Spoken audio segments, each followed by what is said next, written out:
ہم نے ماریا کے سلسلے میں تم سے ضمانت طلب کی، تم کسی شرط کے بغیر اسے واپس کر رہے ہو، ہم بھی کسی شرط کے بغیر پاسکل کو تمہارے حوالے کر رہے ہیں۔ یقین کر سکتے ہو تو کرو، یقین نہ کرنے کی صورت میں بھی پاسکل تمہارے پاس پہنچے گا۔ میرا خیال ہے اس کے بعد کسی بحث کی گنجائش نہیں رہتی۔ خدا حافظ۔ اس نے ماریا کے پاس آ کر دیکھا، فوجی جوان اسے اپنی رائفلوں کی زد پر رکھے ہوئے تھے، اس کے منہ پر ٹیپ چپکا دیا گیا تھا اور دونوں ہاتھ پیچھے باندھے گئے تھے۔ ایک افسر فون پر باتیں کر رہا تھا۔ میں نے ماریا کے ذریعے اس کی آواز اور لہجے کو سنا، پھر کہا، بیٹی صبر کرو، میں ابھی تمہیں رہائی دلاتا ہوں۔ وہ افسر کے دماغ میں آ گیا۔ فون پر دوسری طرف سے کہا جا رہا تھا، ماریا کو فوراً آزاد کر دو، اسے معمولی سی تکلیف بھی نہیں پہنچنی چاہیے، اسے کسی قسم کی شکایت نہیں ہونی چاہیے۔ آل رائٹ سر، ہم حکم کی تعمیل کر رہے ہیں۔ اس نے ریسیور رکھ کر سپاہیوں کو حکم دیا، اسے آزاد کر دو۔ دیکھو مس ماریا، ہم تمہیں کوئی نقصان نہیں پہنچائیں گے، تمہیں کوئی شکایت ہوگی تو ہم اسے دور کریں گے، وعدہ کرو تم ہمیں نقصان نہیں پہنچاؤ گی۔ اس کا منہ کھل چکا تھا۔ اس نے کہا، مجھے دھوکہ دینے والوں پر غصہ آتا ہے۔ اس نے پارس بن کر دھوکہ دیا، میں نے اسے ڈس لیا۔ تم مجھے رہا کر رہے ہو، میں تمہیں نقصان نہیں پہنچاؤں گی۔ آرمر نے کہا، ماسک مین تمہیں میرے خلاف بہکا رہا تھا، ایسے میں اگر میں کہتا کہ تمہارا اپنا پارس یہاں نہیں پیرس میں ہے تو تم کبھی یقین نہ کرتی، اب کرو گی؟ ضرور یقین کروں گی۔ کیا وہ پیرس میں ہے؟ ابھی تو نہیں ہے، جب تم وہاں پہنچو گی تو وہ ہزاروں میل کا فاصلہ طے کر کے تمہارے پاس پہنچے گا۔ لیکن ایک بات کہنا چاہتا ہوں، تم یقین کرو گی؟ آرمر بھائی تم بہت اچھے ہو، بہت سچے ہو، ضرور یقین کروں گی۔ ماسک مین کا ڈاکٹر تمہیں نارمل نہیں بنا رہا تھا، تمہیں پہلے کی طرح زہریلا بنا رہا تھا۔ پتہ نہیں تم کس حد تک زہریلی بن چکی ہو۔ پیرس پہنچو گی تو تمہارا معائنہ کیا جائے گا، باقاعدہ علاج ہوگا۔ جب تک ڈاکٹری رپورٹ تمہیں نارمل نہ بتائے تم اپنے پارس کو نہیں آزماؤ گی۔ میں وعدہ کرتی ہوں پہلے علاج کراؤں گی، لیکن میں پیرس کیسے جاؤں گی؟ ماسک مین تمہیں 24 گھنٹوں کے اندر وہاں پہنچا دے گا، مگر وہ تو دشمن ہے۔ تمہاری سونیا ماما نے اسے مجبور کیا ہے۔ ماسک مین کا جو خیال خوانی کرنے والا پاسکل بوبا تمہارے اغوا کا ذمہ دار ہے، اسے سونیا نے اغوا کر کے قیدی بنا لیا ہے۔ ماسک مین اپنے قیدی کو رہائی دلانے کے لیے تمہیں ہمارے پاس پہنچانے والا ہے۔ تم آرام سے رہو، میں پھر آؤں گا۔ آرمر نے سونیا کے پاس آ کر تمام باتیں بتائیں، پھر پوچھا، تم نے مجھے ابھی آنے کے لیے کیوں کہا تھا؟ وہ بولی، تم نے بتایا ہے کہ وہ اجنبی خیال خوانی کرنے والا علی تیمور اور اسونتی کے پاس بھی جاتا ہے۔ ہاں، میڈم کا دماغ پرائی سوچ کی لہروں کو محسوس نہیں کرتا، اسی لیے اسے میڈم کے پاس ہی جگہ ملتی ہے۔ رسونتی سے جا کر کہو جب بھی وہ آئے تو میرے پاس بھیج دے۔ آپ اس سے کوئی کام لینا چاہتی ہیں؟ اس نے میرا بڑا کام کیا ہے، علی اور اسونتی کو بھی سرحد پار کرایا ہے۔ ہم سے دوستی کی قسم کھاتا ہے، میں اس کی دوستی کی حد دیکھنا چاہتی ہوں۔ کیا جو کے معاملے میں اس پر کسی طرح کا اعتماد کرو گی؟ اسے آزمانے کی حد تک اعتماد کروں گی، تم جانتے ہو میں آخری داؤ سنبھال کر رکھتی ہوں۔ وہ علی کے پاس آیا، ماں بیٹے بابا صاحب کے ادارے میں پہنچ گئے تھے، خیال خوانی کی ضرورت نہیں تھی۔ ماں بیٹے چند قدم کے فاصلے پر اپنی رہائش گاہ میں تھے۔ اس نے کہا، ابھی سونیا سے میری بات ہوئی ہے، اس نے کہا ہے وہ اجنبی خیال خوانی کرنے والا تمہارے یا میڈم کے پاس آئے تو اسے سونیا کے پاس بھیج دیا جائے۔ میں رسونتی کے دماغ میں تھا، اس سے پیار کی کھٹی میٹھی باتیں کر رہا تھا۔ اس ادارے میں 2 دن سے اس کا علاج ہو رہا تھا، جس کے نتیجے میں دماغی توانائی حاصل ہو رہی تھی۔ وہ پرائی سوچ کی لہروں کو محسوس کرنے لگی تھی۔ ہم نے کوڈ ورڈز مقرر کر لیے تھے۔ میں نے آرمر کو دیکھتے ہی کہا، میں تھوڑی دیر کے لیے جا رہا ہوں، ورنہ وہ تمہارے دماغ میں آئے گا تو میری موجودگی کے باعث تم اسے محسوس نہیں کر سکو گی اور وہ ہماری باتیں سن لے گا۔ وہ بہت نیک آدمی ہے، پہلے میرے بیٹے کے ذریعے دماغ میں آنے کی اجازت حاصل کرتا ہے، پھر آتا ہے، اور اس وقت تو یہ سامنے موجود ہے، دماغ میں نہیں آئے گا۔ تم نہ جاؤ۔ اچھا تو یہ کہہ دو کہ تم پرائی سوچ کی لہروں کو محسوس کرنے لگی ہو۔ اس نے آرمر سے کہا، شاید وہ تھوڑی دیر پہلے آیا تھا، میں نے محسوس کرتے ہی سانس روک لی، اب آئے گا تو تمہارا پیغام سنا دوں گی۔ میں نے 15-20 منٹ کے بعد علی تیمور کو مخاطب کیا۔ اس نے پوچھا، کون ہے؟ میں نے کہا، میں ہوں، جس کے لیے تم لوگوں کے دلوں میں ذرا سی بھی جگہ نہیں ہے۔ اب تو تمہاری ماما بھی سانس روکنے لگی ہیں۔ اس نے جواب میں کہا، یہ اندازہ مشکل ہے کہ تم کتنے بے شرم ہو، ہم بھگاتے ہیں اور تم بار بار چلے آتے ہو۔ نالائق، اپنے باپ کو بے شرم کہتے ہوئے شرم نہیں آتی؟ وہ ناگواری سے بولا، ذرا سامنے آ کر خود کو باپ کہو، میں ایک ہی ہاتھ میں تمہارے باپ دادا تک تمہیں پہنچا دوں گا۔ جب دیکھ رہے ہو کہ ہم تمہارے فرہاد بننے کے فریب میں نہیں آ رہے ہیں تو کوئی دوسری چال چلو یا ہمارا پیچھا چھوڑ دو۔ اچھی بات ہے، میں جا رہا ہوں، اب کبھی نہیں آؤں گا۔ وہ جلدی سے بولا، ارے ٹھہرو، ابھی نہ جانا، تم سے ایک کام ہے۔ بہت خوب، ذلیل کر کے بھگاتے بھی ہو اور مجھ سے کام بھی لینا چاہتے ہو، زیادہ اکڑ نہ دکھاؤ، کام ہمیں نہیں ہے، سونیا ماما تم سے بات کرنا چاہتی ہیں۔ کیا بات کرنا چاہتی ہیں؟ میں نہیں جانتا، اگر ماما کے پاس ہوتا تو انہیں مشورہ دیتا کہ تمہارے جیسے پاگل سے کوئی کام نہ لیں۔ اچھی بات ہے، میں جا کر تمہارا مشورہ سنا دیتا ہوں۔ میں نے سونیا کے پاس آ کر کہا، میں وہی ہوں جسے تم لوگ ضرورت کے وقت جوتے کی طرح پہنتے ہو، پھر اتار کر کمرے کے باہر چھوڑ دیتے ہو تاکہ قالین گندا نہ ہو۔ وہ مسکرا کر بولی، اس سے بہتر تمہاری تعریف نہیں ہو سکتی۔ اگر تم لوگوں سے دل اور خون کا رشتہ نہ ہوتا تو میں تھوک کر چلا جاتا۔ ارے تم تو ناراض ہو گئے، پہلے تو اپنی سونیا کے مذاق کا جواب مذاق سے دیا کرتے تھے، آج غصہ کیوں آ رہا ہے؟ کیا تم فرہاد نہیں ہو؟ میں نے حیرانی سے پوچھا، تم مجھے فرہاد سمجھ رہی ہو؟ کیا سچ مچ فرہاد سمجھ رہی ہو یا مذاق اڑا رہی ہو؟ نہیں فرہاد، تمہارے جانے کے بعد مجھے غلطی کا احساس ہوا، لیکن غلطی کا دکھ کم ہوا، خوشی بے حد ہوئی کہ تم میرے لیے زندہ ہو۔ میں دشمنوں کی بھیڑ میں تنہا نہیں ہوں، میری خوش نصیبی پھر تمہیں میرے پاس لے آئی ہے۔ میرے لیے اس سے بڑی خوشی اور کیا ہوگی کہ تم نے میرے وجود کو تسلیم کر لیا ہے۔ سب تمہیں مانتے ہیں، اس طرح سب مجھے مان لیں گے، لیکن تمہیں میری حیات نو کا یقین کیسے آیا؟ تم نے میسیڈونیا میں یہودی تنظیم کے مسلح افراد کو تنہا ٹھکانے لگایا۔ میں نے سوچا تم سپر ماسٹر کے اعلی کار ہو، مجھے متاثر کرنے کے لیے تم نے یہودی کو ہلاک کیا ہے۔ پھر آرمر نے بتایا کہ تم نے سپر ماسٹر کے خلاف علی اور رسونتی کی مدد کی، انہیں سرحد پار کرائی، یہ بہت بڑا کارنامہ ہے۔ تب یہ خیال پیدا ہو سکتا تھا کہ تم ماسک مین کے اعلی کار ہو اور ہمارے دلوں میں جگہ بنانے کے لیے یہودی تنظیم کے افراد کو قتل کر رہے ہو اور سپر ماسٹر کے خلاف ہمارے کام آ رہے ہو۔ لیکن میں خود ماسکو سے آئی ہوں، یہ اچھی طرح جانتی ہوں، فی الحال ماسک مین کے پاس ایک بھی خیال خوانی کرنے والا نہیں ہے۔ اس طرح یہ ثابت ہو گیا کہ ہمارے دشمنوں سے تمہارا کوئی تعلق نہیں ہے۔ میں نے خوش ہو کر کہا، واہ سونیا، تم صحیح معنوں میں ذہین ہو۔ یہ تو ہو گیا کہ میں دشمن نہیں ہوں، لیکن تم نے مجھے فرہاد کیسے مان لیا؟ وہ شرمانے لگی، اس کی سوچ کہہ رہی تھی، جب تم پہلی بار میرے دماغ میں آئے تب سے تمہاری آواز اور لہجہ چپکے چپکے میرے دل میں دھڑکتا آ رہا ہے۔ میرا دل سرگوشی کرتا تھا کہ تم فرہاد ہو اور میں خامخواہ جھٹلاتی رہی، لیکن دل نے ہار نہیں مانی، میں ہی ہار گئی۔ وہ ایسے رومانوی انداز میں کہہ رہی تھی کہ میرا دل لوٹ پوٹ ہو رہا تھا۔ میں بھول گیا کہ وہ زمانے بھر کی مکار ہے، مجھے فرہاد تسلیم نہیں کیا جا رہا تھا۔ وہ میری اسی کمزوری سے فائدہ اٹھا کر فرہاد تسلیم کر کے مجھے الو بنا رہی تھی۔ اس وقت خود کو فرہاد منوانے کی خوشی میں یاد نہیں رہا کہ سونیا سے پالا پڑا ہے۔ میں نے کہا، سونیا تم نے مجھے جیت لیا ہے، مجھے اپنے پاس بلا کر تم نے میری حیات نو کو تسلیم کیا ہے۔ کیا ہی اچھا ہوتا اگر تم علی سے بھی کہہ دیتی کہ میں اس کا باپ ہوں۔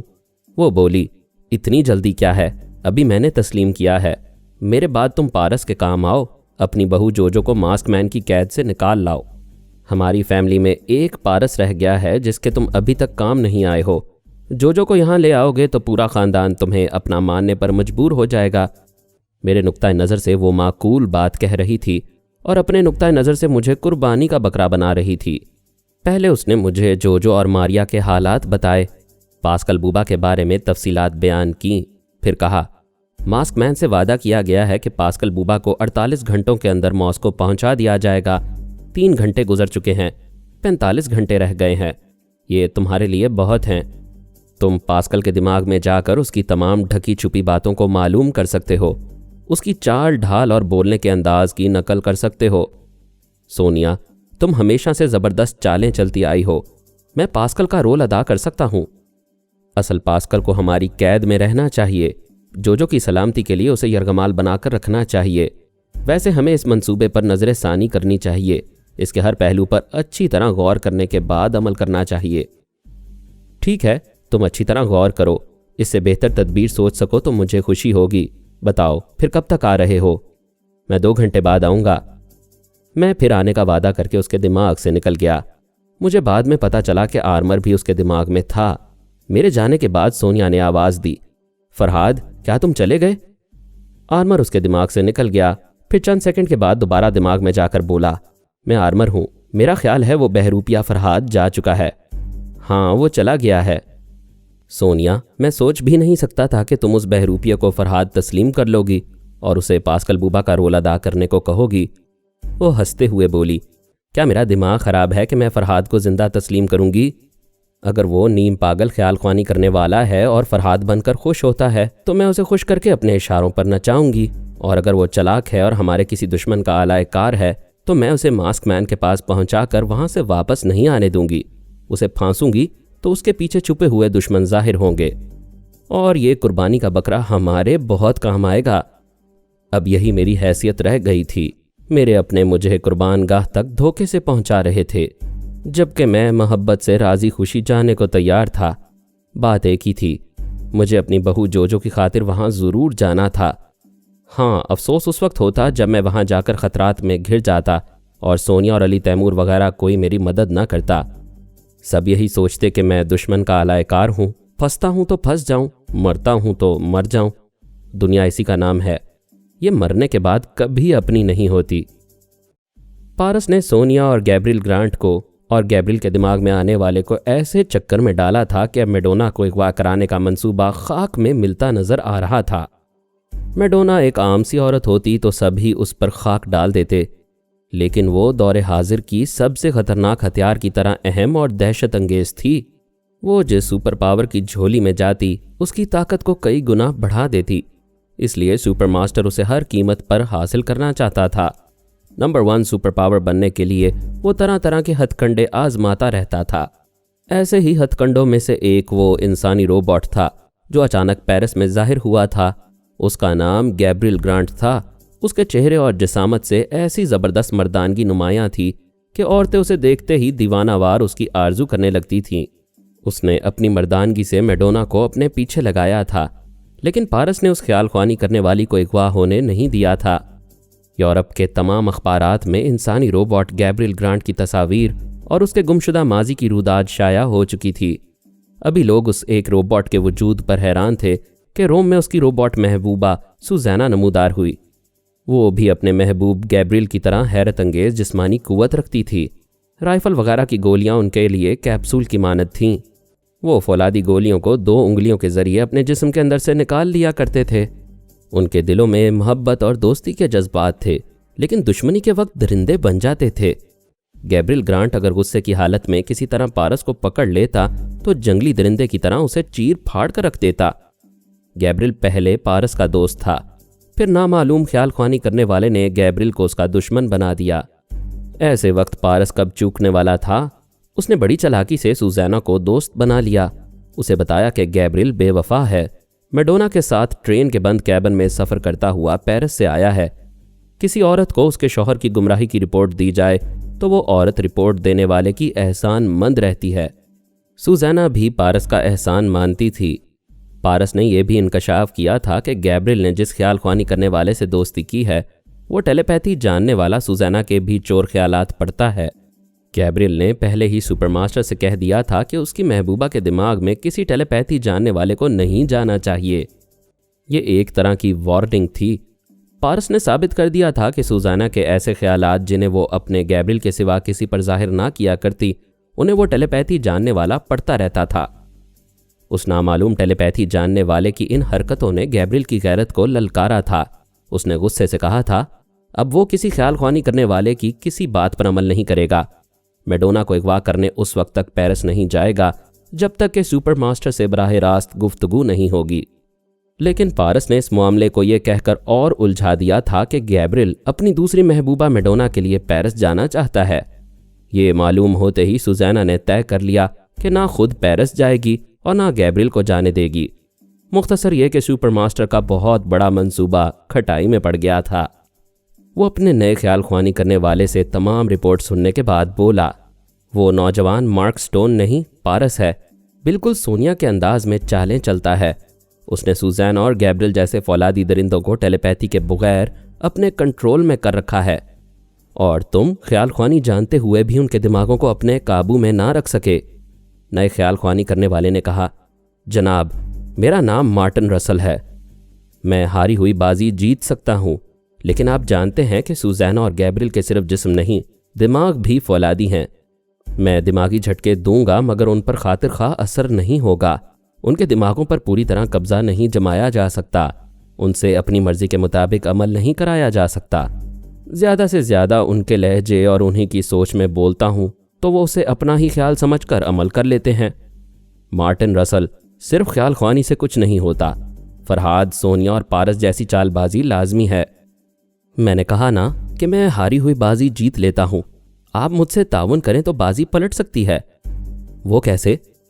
جناب پارس کا سارا زور سوزینا پر ہے، وہ اس کے ذریعے گیبریل کو ہمارے خلاف بھڑکا رہا ہے۔ اگر ہم سوزینا کو غائب کر دیں اور گیبریل تنہا رہ جائے تو اس تنہا روبوٹ سے کام لینے میں آسانی رہے گی۔ سوزینا کے اغوا کا الزام پارس پر لگایا جائے گا، اس طرح گیبریل اس کا جانی دشمن بنا رہے گا۔ سپر ماسٹر نے کہا، سوزینا بڑی زبردست عورت ہے، اسے اغوا کرنے میں دشواریاں پیش آئیں گی۔ مزید اقساط سننے کے لیے ہمارے چینل کا سبسکرائبر بنیں اور ساتھ ہی بیل آئیکن کو کلک کریں تاکہ آپ کو ہر آنے والی نئی ویڈیو کی نوٹیفیکیشن ملتی رہے۔ ہماری ویڈیوز کو لائک اور شیئر کریں اور ہمیں اپنی دعاؤں میں یاد رکھیے گا۔ ISI اور پاک آرمی زندہ باد، پاکستان پائندہ باد۔ ہم پھر ملیں گے انشاءاللہ ایک نئی قسط کے ساتھ، تب تک کے لیے اللہ حافظ۔